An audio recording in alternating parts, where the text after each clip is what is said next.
In the heart of Asia's Gobi Desert, where fossils of raptors and thunder lizards lie untouched for millions of years, locals still whisper about something alive. They call it Olgoi korkoi, or large intestine worm.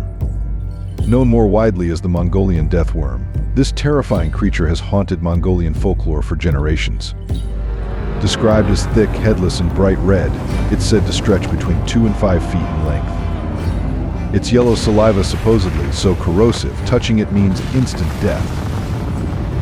The name comes from its disturbing appearance, a bloated, writhing body that resembles animal intestines left to rot under the desert sun. Back in 1922, Mongolian Prime Minister Damdin Bazar told explorer Roy Chapman Andrews, "It is shaped like a sausage, about 2 feet long without head or legs. It is so poisonous that merely touching it means instant death." Andrews recorded this account on the trail of ancient man, and again in the new conquest of Central Asia, though he remained skeptical. Nearly 70 years later, in July of 1990, Czech cryptozoologist Ivan Makarol led a team into the western Gobi to search for the worm.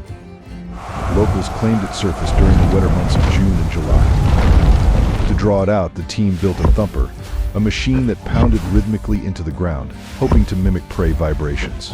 For 60 days they searched. Nothing emerged. Undeterred, Makarol returned later using explosives and even a small airplane, still chasing a creature said to grow up to 6 feet long, spit acid strong enough to melt metal and unleash electricity like a living weapon. Then came modern data. In a 2023 survey by Mongolia's Ministry of Environment and Tourism, over 38% of rural respondents in Byankongor and Umnogovi provinces said they believe the death worm is real. And 1 in 5 claimed they've seen or heard signs of it themselves. So is the Mongolian death worm a lost relic of prehistory, a misunderstood natural phenomenon, or just a desert myth passed through generations? In a land where fossils of thunderous beasts lie just beneath the sand, perhaps some monsters were never meant to be found.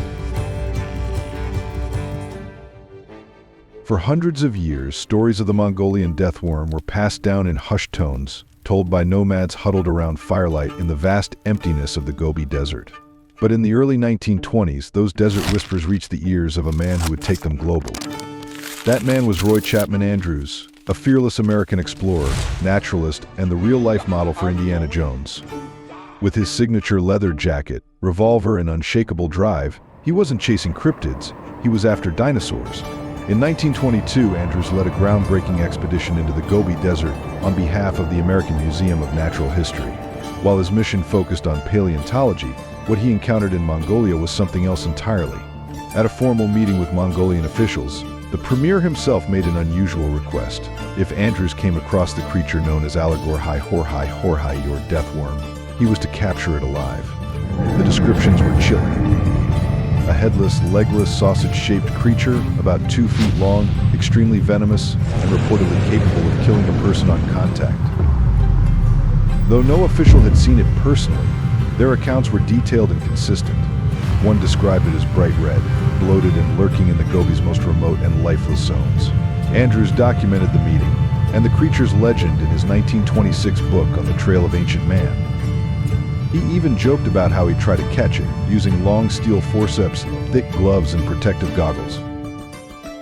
But did he find it? No. Instead, he made fossil history.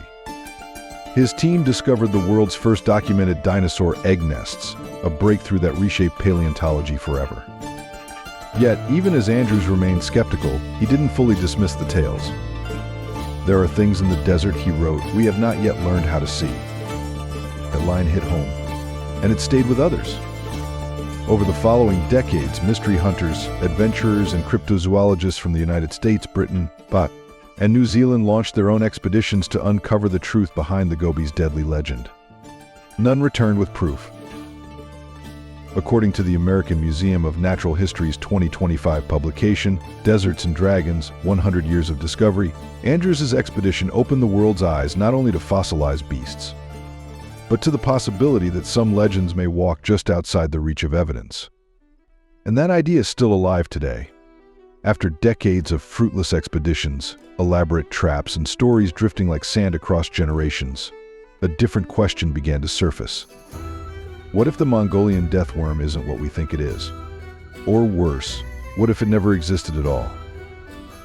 Some researchers argue that the wildly inconsistent eyewitness accounts and the lack of concrete evidence suggest the worm might belong to the same elusive family as Bigfoot, the Yeti, or the Loch Ness Monster.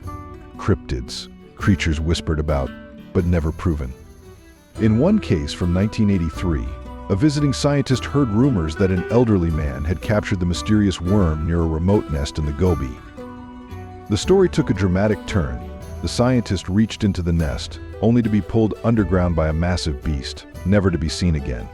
But that's not what happened. He found a tarantula sand boa, a thick-bodied, non-venomous snake with small eyes and dull gray-brown scales, perfectly adapted for burrowing. He showed it to the locals. Strikingly, they confirmed it matched the worm they had always described.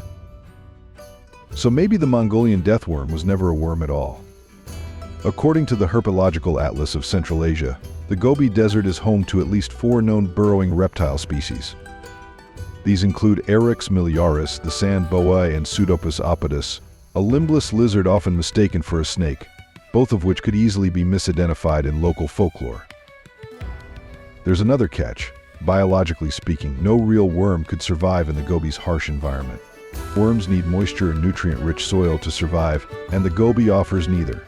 Data from the Mongolian Institute of Environmental Science confirms that surface temperatures in the southern Gobi often exceed 65 degrees Celsius, the conditions fatal to nearly all soft-bodied invertebrates. So what are people seeing? Some researchers suggest the answer might lie not in biology, but in psychology.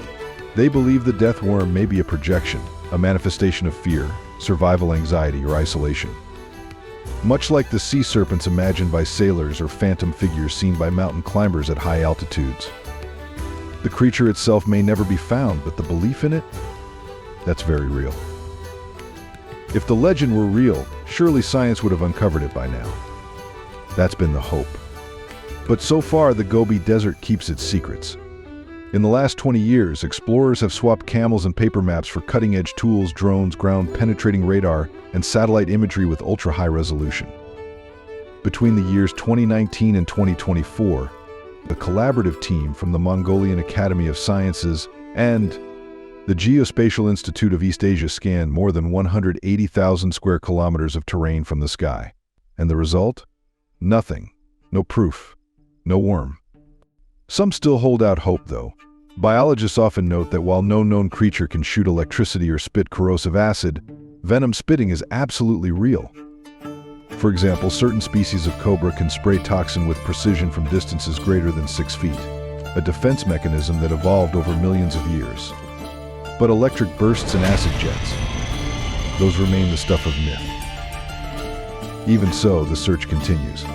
In one case, a British team featured in a National Cryptid Archive documentary deployed thermal drones across several dune fields. They recorded irregular heat signatures underground, pockets of warmth, movement. But nothing is conclusively alive. Nothing identified. Meanwhile, the Gobi is still revealing astonishing finds from a very different past. According to the International Paleontological Survey's report, over 2,400 fossil fragments were excavated in southern Mongolia last year alone. Many of these belong to dinosaur species previously unknown to science. Proof that the desert, even now, is full of ancient life, even if it's long dead. And yet, the Mongolian deathworm remains elusive. Why? Maybe it's just a legend. Maybe it's buried far deeper than our tools can reach. Or maybe, just maybe, it doesn't want to be found. Do you think we're just not looking in the right way? Or is this one mystery meant to remain unsolved? Share your thoughts in the comments. We'd love to hear your theory. The Gobi isn't alone. Across the world, deserts and barren lands often give rise to stories of creatures that defy science. In Brazil's remote floodplains, folklore tells of the Minhoqueo, a massive, armored, earthworm-like beast said to be over 20 meters long. It reportedly tunnels through soil and causes tremors and swallows cattle whole. Though sightings have faded, belief hasn't. A 2024 study by the University of Sao Paulo found that 13% of rural respondents still believe the creature lurks in swampy terrain. One farmer described the ground shaking, trees leaning, with no trucks, no quakes, just something moving below. In Australia's Red Heart, Aboriginal Dreamtime stories speak of giant reptiles, similar to the parenti, the largest monitor lizard in the region.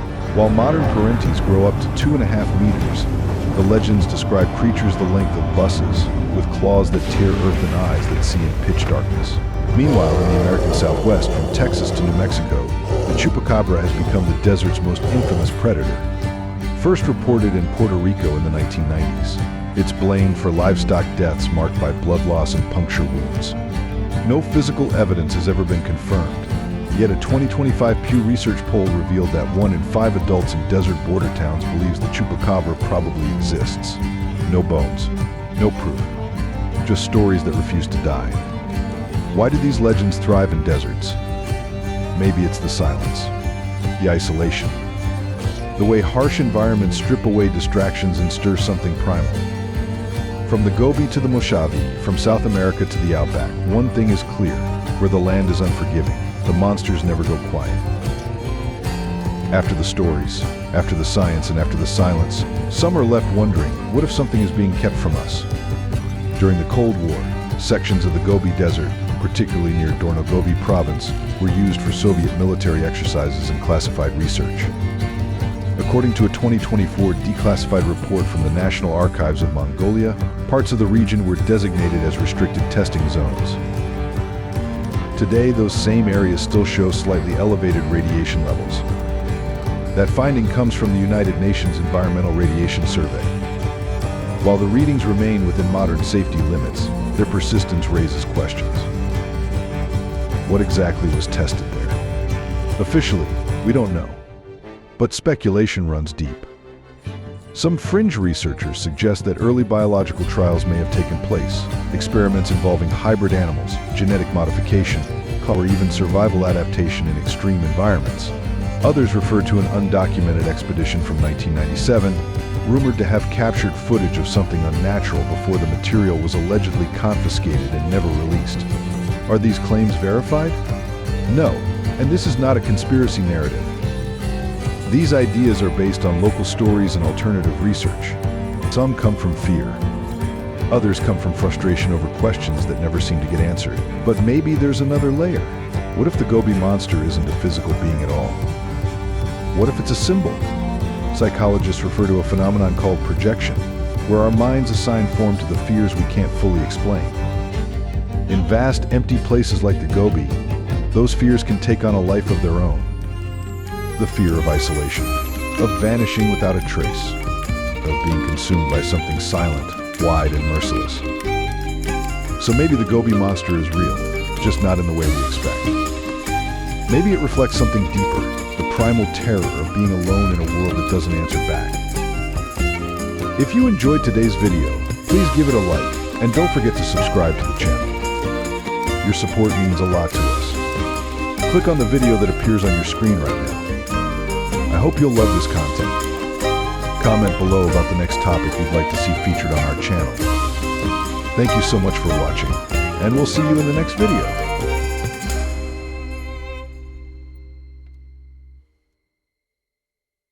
Thanks for being with us. Leave a comment, like to show your support, and remember to hit that subscribe button for more exciting videos. See you next time.